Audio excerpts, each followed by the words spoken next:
And their hard work is rewarded with a slice of pizza. Reporting for Country Morning Today, I'm Amatangelo. While Watford City High School students will be moving into a new building next week, they're not the only students that will be moving. Students here at Watford City Elementary School will be leaving these modular classrooms behind me and going to the current Watford City High School. When people think big premieres, they think Hollywood, not Williston. But the red carpet was rolled out to welcome the stars of the new movie, Woodlawn. While there's still a lot of work to be done, crews are hopeful they can enclose the walls by the time the snow flies. Then the next phase of construction can begin. The Menards will host a grand opening ceremony later on this month. Reporting in Williston for NBC North Dakota News, I'm Amatangelo. It has been 2 months since the issue of man camps in the city limits of Williston went to district court. Today, a judge made his decision. Good evening and welcome to your local news. I'm Amatangelo. Garchpal Sangha tells us who came out on top. A few weeks ago, we told you that change was coming to the top office of Williston State College. That change is coming sooner than anticipated. Dr. Ray Nadolny was expected to resign as president of Williston State at the end of the next school year.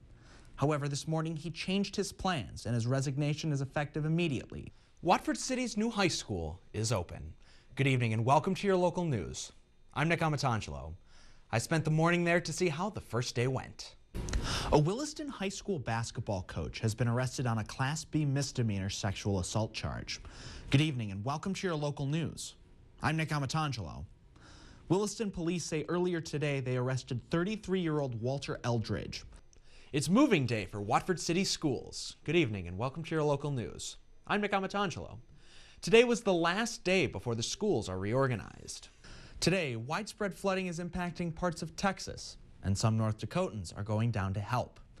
Leanne Perdue from Ray took off for the Lone Star State this afternoon. She will be working in a shelter for the next 2 weeks, helping residents who have been displaced from the massive flooding. For Rook, the extra opinions help improve the music. So I can prepare those kids to the best of my abilities. Then I turn them over to a professional who can go, oh, let's do this, this, and this, and all of a sudden magic happens. And having professionals really makes an impact on the students.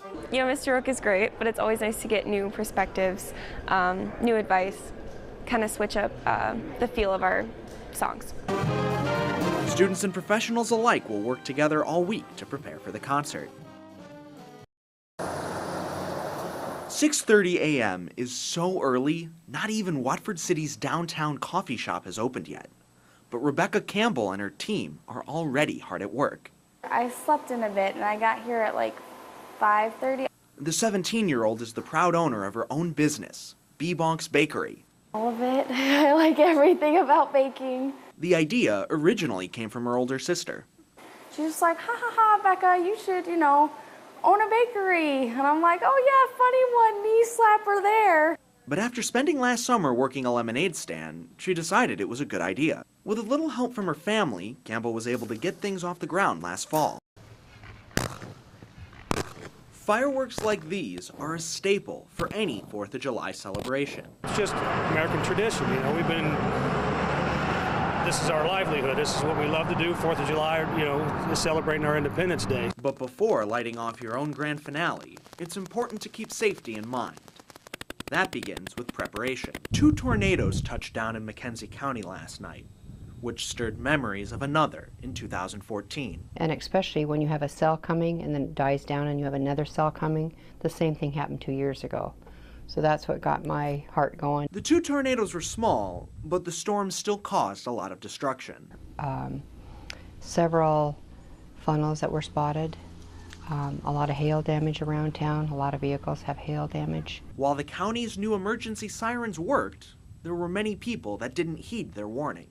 The thing that scared me last night with all the sightings and the touchdowns is there were so many people out and about.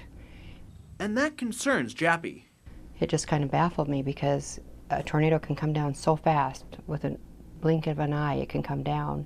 And people were just sitting out, and the roads were busy, and people were out looking. Jappy is hoping to conduct safety meetings in the future so that people can better protect themselves in severe weather.